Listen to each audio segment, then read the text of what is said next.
Good morning. I'm Anna Marie de la Vega. This is Focus. Thank you for listening. Thanks for joining us. We're going to tell you about something really important that maybe you didn't even know existed. This is a group called People Loving Nashville, and we've got the CEO, Ryan Lampa, with us to tell you more. Thank you for joining us, first of all. Thank you for having me. What is People Loving Nashville? Yeah, so 16 years ago, we just had a group of people that came together to say, hey, we're going to bring meals to the streets here in Nashville, so people that were living outside. And so 16 years ago, the handful of people brought a handful of meals, and now we've become much more than that. We have more than a handful of people and more than a handful of meals, and we're doing a lot more than just bringing food to the streets. We've grown into an organization that not only brings the emergency supplies and emergency food to the streets, but we provide a place for community, like real, actual community, and where we bring volunteers together, and that we have gatherings that are peaceful and consistent and safe. On top of that, we build trust, and then we move to try to plug people into resources. So the idea is that, we kind of, if you can think about it, we set a table for, hey, there's food here. It's actually clothing. There's emergency supplies. We bring in other partners like Shower Up and Nashville Street Barbers and a whole slew of other partners that come in to just bring. We set a table for relief. Just like, okay, let's take a shower. Let's get a meal. Let me get a new sweatshirt, our jacket, like in the winter here. Yeah. And we build upon that community. Like, you and I, we don't just thrive off of making sure we get food in our bellies and clothing on our bodies. We don't just survive off of that. We survive off of relationships. And so we take that very seriously. We educate our volunteers and our staff to be good community to those that are living outside. How do you do that? Yeah, that's a great question. Tell them? Yeah, totally. So we're our organization is founded on biblical concepts. And so at the very beginning, there's a verse in Matthew that says to bring food for the hungry, drink to the thirsty, clothing to those that need clothing. There's also a verse that says to welcome the stranger. So I'll tell you, at the very beginning, I was like, all right, guys, we're going to go welcome strangers. Went out there. I have a story I'll tell you. There was a gentleman that was sleeping on a park bench, and I went up to him and I said, hey, welcome. I'm going to check this box. Welcome to our thing, right? And so it is funny because he actually was closing his eyes, and he peeked them open, and he said, appreciate it. And then he just went back to sleep. Yeah. And so that was that moment where I went, man, I don't know what to do with that. Went to a friend. I said, hey, why do you think that happened? Why was that awkward? He said, man, have you ever considered that you are inviting this man to his own front doorstep? Oh, right. So it's like, okay, wait a second. Yeah, I was invited. I was saying, hey, welcome. And he's like, this is my bedroom. Yeah. This park bench is my living room. And so that was like kind of a reprogramming for us as an organization, us as a community. We were young at the time. I was like 24. We had a bunch of just 20 somethings getting together. Yeah. We would go serve, and then we'd come back together at my house, and we'd eat red beans and rice and just talk about what was going on. And so we developed that. So we went to our Bible because that was just the best thing to help us calibrate how we were looking at this. So when we went back to Matthew 25, it was like, okay, welcome the stranger. Who's the stranger here, though? The stranger was us. Yeah.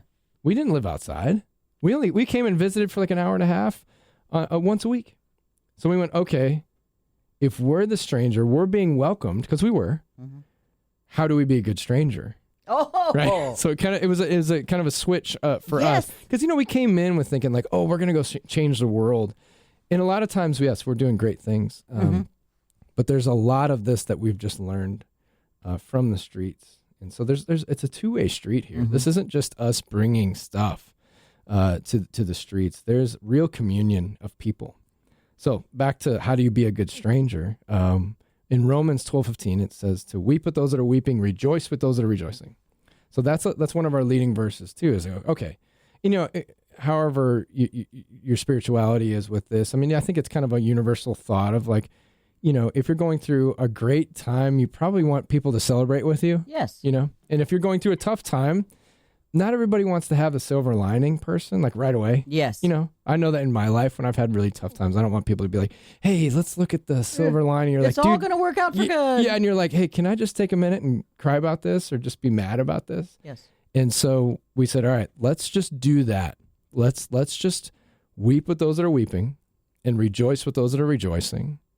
But what's required to do that? And that's your question was, how do you be good community? We have to pause. We have to check in, like, where am I today? What am I coming in with? So we serve on Monday nights. We go downtown, one of Nashville's largest gatherings that bring resources to those that live outside. I mean, it's a Monday afternoon, a Monday evening. I could be coming in just from that day, like stressed out or tired. I could be coming in really excited. I got incredible news. I could be coming in with what I call just a case of the Mondays. It's just Monday. Look, I don't know. Like, I'm not weeping today. I'm not rejoicing. It's just Monday. I'm just trying to get through the day. Yeah. Which I think is the majority of us. Yeah. Majority of us are like, let's just get through the day. All of those, so say like we have weeping, we have rejoicing, and then we have Mondays. If you know where you are on that, there's a good chance you can find somebody that might be there too, and just share your experience. So today, personally, I'm having a pretty good day. It's been a pretty fulfilling day. I don't feel super stressed out. Mm-hmm. And so it would be nice if I could find somebody, or if somebody found me that said, hey, I'm having a good day too. Oh, wow. Tell me about yours. Yeah. But also reserving that kind of spot to be like, oh, wow, there might be somebody that might be going through a really tough situation. Mm-hmm. And that we do. So, how we be good community, we do a number of things. We do trainings every Monday for our new volunteers. We also do a monthly thing called family dinner with our organization. So it's for volunteers to come, and we feast, we get food and bring it in, and we invite all our volunteers to come and participate. We talk about what's going on the streets, like what people are experiencing, what people are suffering from, or maybe things that are happening within the city or the state or the country in regards to homelessness. And we talk about that, and then we go, okay, how do we calibrate with our values towards this? What do we do in response to that? And then we have a robust discussion around that. There's a lot of controversial things. It's like, oh, wow, it's very politicized around issues surrounding those that are experiencing homelessness. And we need to pause and time out and go, wait, how do I feel about this? And then what's my personal response according to my values? And so that's a part of what we do. We also do yearly retreats where we get volunteers together, and we'll do like 3 days of like, okay, again, diving into deeper concepts of how to do this. And so it's just as important. The food and the drink and the clothing and the emergency supplies is just as important as bringing good community. And then on top of that, what we do, we have a slew of caseworkers, outreach workers that work what we call our homefulness journey. So, so those experiencing homelessness, there's a really great solve for homelessness. It's homefulness. And so we thought, okay, let's figure out how we can get people mobilized from the streets into housing. Mm-hmm. So we have a team of people that work with our community and getting off the streets. I just got an update today from my lead outreach worker. He said we're on track for about 63 people this year off the streets and into housing. So it's an incredible thing for a small nonprofit to be able to do that. How is that done? The caseworkers, social workers, how do they do that? Do they start trying to find the other reasons that are behind the... Sure. Yeah. It's very what we call just person-led, like everybody is different.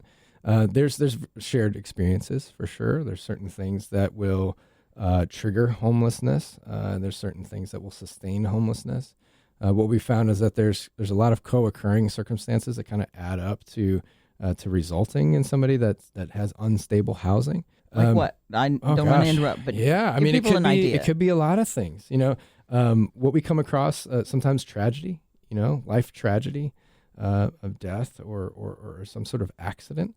Things like financial stresses, whether it be rent went up or loss of job or cost of living going up, and you hit a certain point where it's like I can't hold this anymore, even with full-time work. There could be mental health issues. There could be physical health issues, injury or just a sustained injury. It could be familial changes. Maybe something that happened with a family there was some sort of split inside the family that causes a disruption. I mean, I'm thinking about a specific family that we've worked with where they were living in an apartment complex that apartment complex got sold and they demolished it and they have nowhere to go. Like their apartment is literally being taken away, and it's like, okay, well, you got to go find somewhere else to go. And there's very little what I call attainable housing. Yeah. We can talk about affordable housing. Yes, there's affordable housing, meaning like, okay, I make a certain amount, and there's a certain amount of housing that's available to my tax bracket. Yeah. Is that even attainable to me? Is it even available? That's more of I think the extended conversation around that. Why? What does that mean? Is it even attainable to me? Yeah, totally. So is it available? Is it even on the market? So how many people, let's say, so like the area median income, meaning like I make X amount of dollars, so there's like, it's on a percentage from 0 to like 100%, like the richest person to the absolute poorest person. So 0 to say 30%, like that AMI bracket there, is there enough housing for that tax bracket in our city? Is there enough? And the answer to the question is no. No. It's not. We're like tens of thousands of units off. Right. So then what do? Do you create tens of thousands of affordable units? No. I mean, it'd be awesome, but where are you going to put them? No. There's land. There's all kinds of land. Who's going to pay for it? That's complex. That's hard. Yeah. Okay, so what's another answer is, okay, if you can't create affordable or attainable housing, then do you raise the ability for income? Maybe is that the other side of it? Or do you allow for other mechanisms to help with that cost? Mm-hmm. That's kind of part, that's pretty much all of our options. You and I sitting in this room, somebody pays our rent.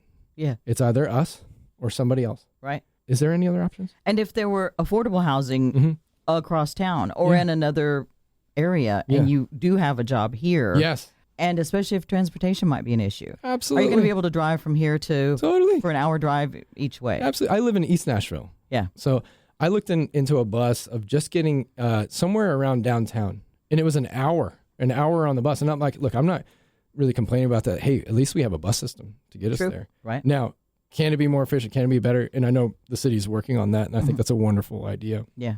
So it really influenced a lot of folks to be able to get connected to their neighborhoods. Yes. The timing of buses as well. So I'm really proud of the city, taking some major steps and saying, hey, let's try to at least get transportation. Because you're saying attainability to housing, but also attainability to work. Yeah. It's incredible. There's a lot of different barriers. So, going back to the reasons for people experiencing homelessness, imagine all this, like, okay, transportation's taken away or threatened. I can't even get the availability for transportation for me to get to the job that I have. Yeah. Much less develop in a career, develop and grow in income.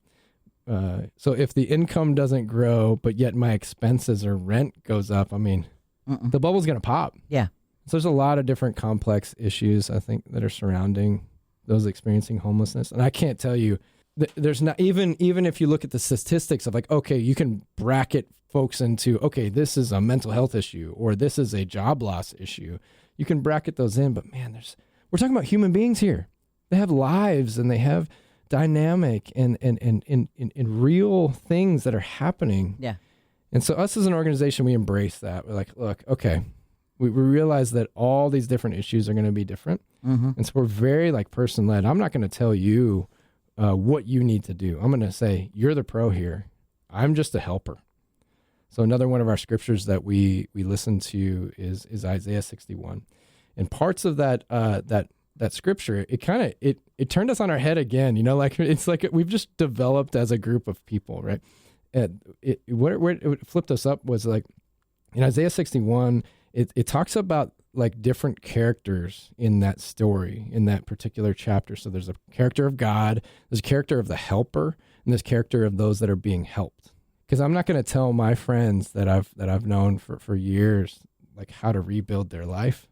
They know how to do it. Yeah. I just need to hear, look, our job at People Loving Nashville, let's bind up the wounds. Let's help like stop the bleeding, if you will, and then proclaim freedom to the captives. Like, hey, there's hope. You can get out of this if you want. Okay, hey, let's do our best. Let's get creative. Let's get community around this. Let's get prayer around this, and let's take some steps towards hope. Because one of our values here at People Living Nashville is hopefulness. And it's hard sometimes because you're like, oh, you can see all the different challenges that I'm even daunted by. And I see this every single week. I'm so daunted by the challenges that some of our community come across. But I'm also so inspired because I've seen like the most incredibly resilient and creative people in our city, I feel, reside on the streets. To be able to survive physical violence and figure out where to get a meal every day. how do I go from point A to point B transportation wise, manage relationships to get there, and then to go, okay, how am I taking steps towards getting off the streets? Yeah. When I have zero income or very low income. Yeah. Incredible creativity and resiliency. So we gain so much hope in that, and that we as an organization, we do really believe that it's going to have to be a lot of times just greater than us. It's just bigger than us. It's bigger than us as like individuals. It's a community of people that come together, and then something bigger happens than just the community.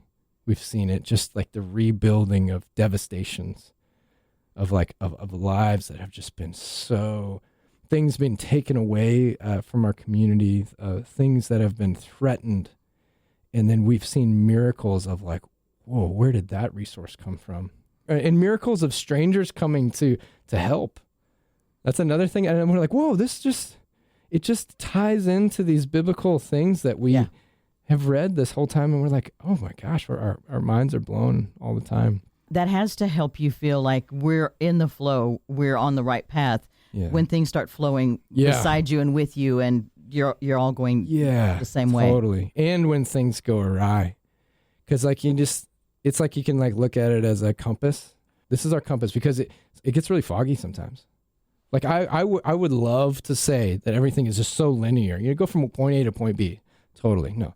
There's not a single person listening to this program right now that can say, yeah, my life was linear. Perfect, just up and to the right, you know? Yeah. Like it's not real. No. It's not real. But what is real is that you can find consistency even amongst the dips and the peaks. We can find consistency. We can find consistency of showing dignity and love even amidst like real big tragedy or mistakes. Mistakes that we've done as an organization. We beg for forgiveness of those things, shortcomings, promises we couldn't keep.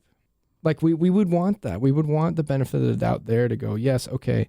And then we offer the benefit of the doubt too, to say, hey, there was a mishap or whatever it might have been in any of our relationships. And we look for grace. We look for opportunities for reconciliation and growth in that too. And really that's, again, all of these things are beyond us.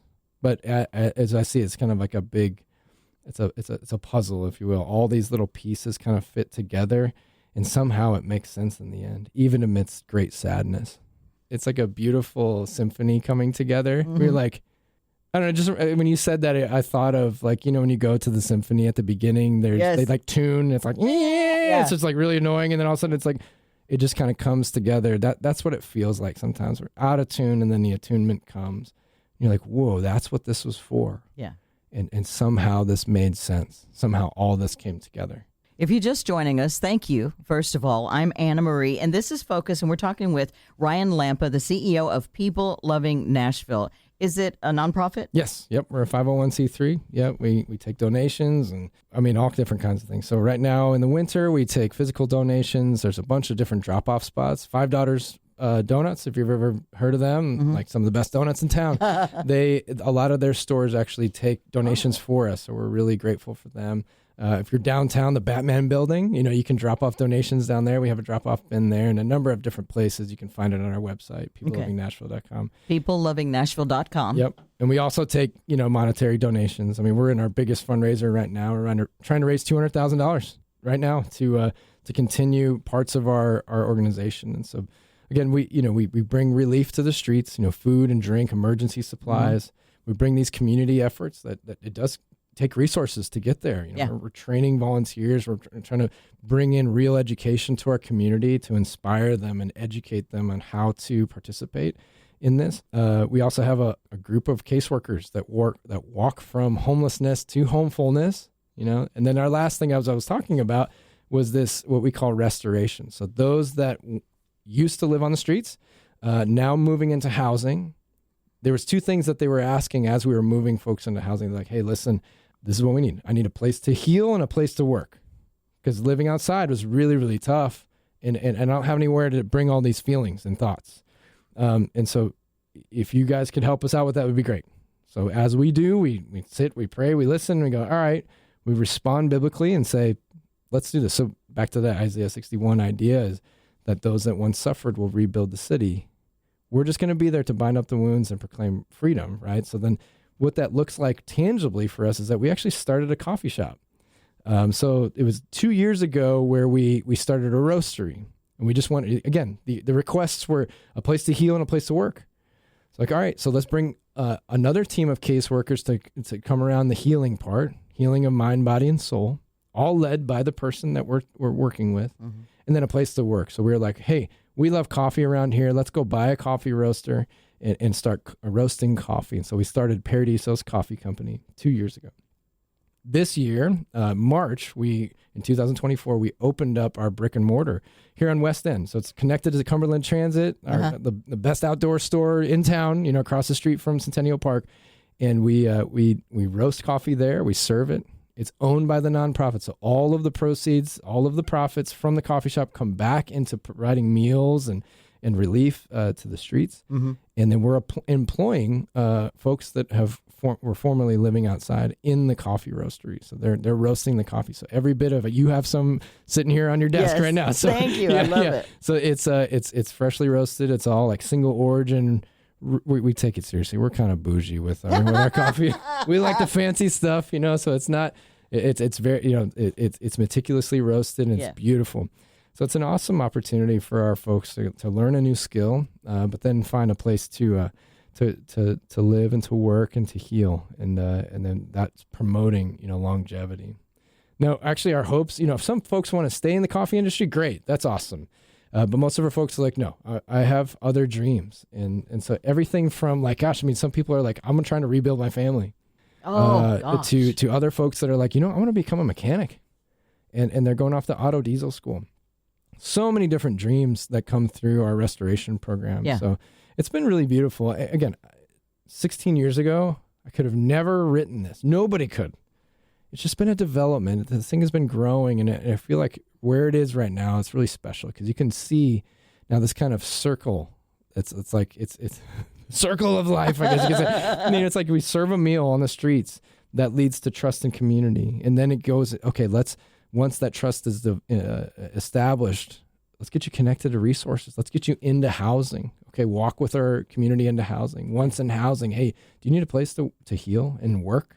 Build up some income and heal from your experience of living outside. And then producing a product that then produces profit to go back into the original meal that established and set the table for trust. It's a beautiful thing, and that I love working here. I love being able to do this.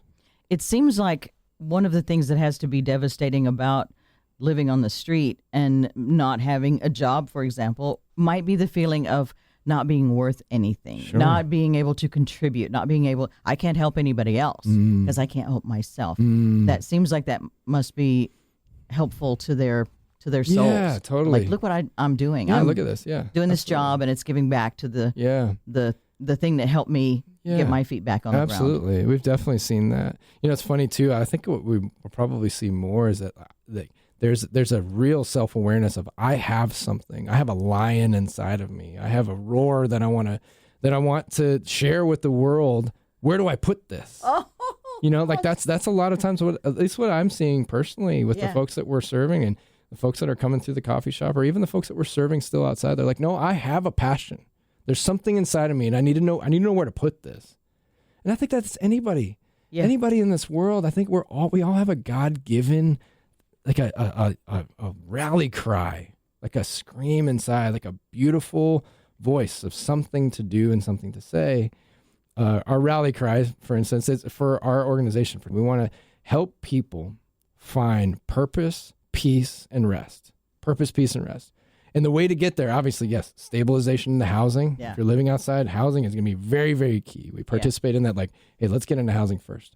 And then the idea is to kind of build upon that. That's not the success story. A locked door isn't the end of the story. That's and just isolation. Isolation, absolutely. There's totally, No, we're not going to survive off of that. I don't see it in my friends anymore. No. I don't see anybody. I'm here, but I'm by myself. Now what? Yeah. And you can imagine too, again, none of us would survive off of that. I'm so much of an introvert.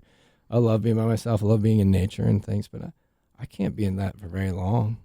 I still need to have, the interaction with my children, with my wife, with my friends. I still need to go, hey, let's just go sit down and just talk. and listen and be together. And a lot of, I think, how the culture maybe has been in regards to assistance for those that are suffering outside is that it might be forced isolation at times, and that's hard. I think that there's an inherent issue with that.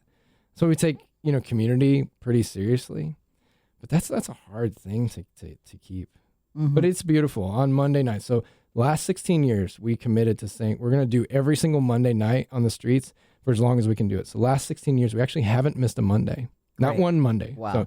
So we have a lot of folks that will serve that are living outside and that are needing those emergency resources. We actually have a lot of folks that are not living outside anymore that come on Mondays just to participate in the community. Wow. So it's still a really beautiful thing. Yes. Now, obviously, you're going to have things that are going to threaten that. There's going to be safety issues, and there's going to be, weather. You're going to have all different kinds of things that are threatening that. But we wanted to have that consistency with that. And so we found it, at least on Monday nights, to say, hey, if no matter where you're coming from, there's a place for you to come.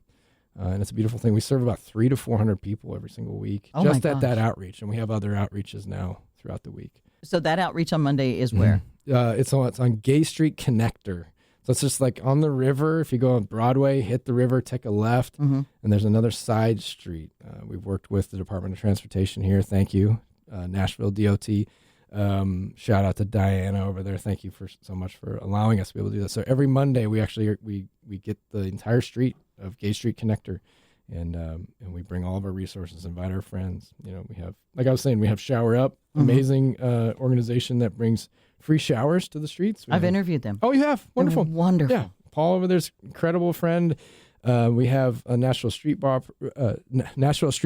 Yes. And a number of different, organizations that come down. Nashville Humane comes down. We have OHS, the Office of Homeless Services, comes down. We have different organizations, Neighborhood Health and Salvation Army, and everybody kind of comes in and out at the best they possibly can. And we I could list off probably at least 10 different organizations that come down.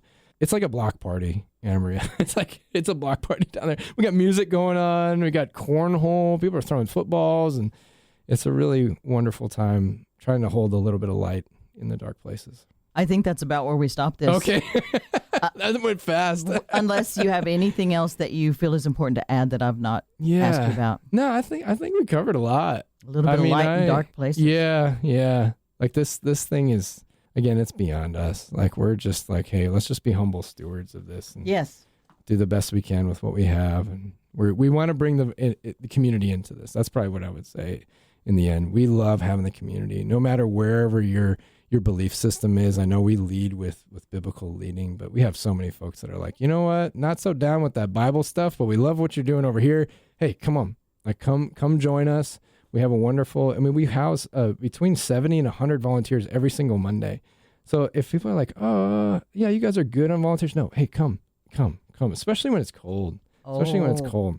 I'll tell you this, like in the cold, we'll still have 70 to 100 volunteers, but the more the merrier. If you think about the folks that are needing to stay outside to getting that emergency relief, if they have one person that comes over and says, hey, you're not forgotten, I'm here. Shake their hand and say, hey, my name's Ryan. How you holding up tonight? There's a really beautiful interaction that even just that can bring so much more than you could ever imagine. All right. We're going to get more information at peoplelovingnashville.com. We're on, Facebook and Instagram and all that stuff. We have a YouTube page. Come visit us on all of that stuff. Say hello. Come visit us. Volunteer at peoplelovingnashville.com. There's a button you can click to volunteer. And we're still looking to raise this money, $200,000 before the end of the year. Please, please, please come and consider. Tell your friends, tell your aunties, tell your uncles, tell your grandma and grandpa. And it doesn't, the need for the financial donations doesn't end at the end of the year. Never stops. Always, always, stops. always. Thank you for joining us. Hey, thank you for having me. Ryan Lampa, CEO of People Loving Nashville. Make sure you join us again next week. I'm Anna Marie, and that's Focus.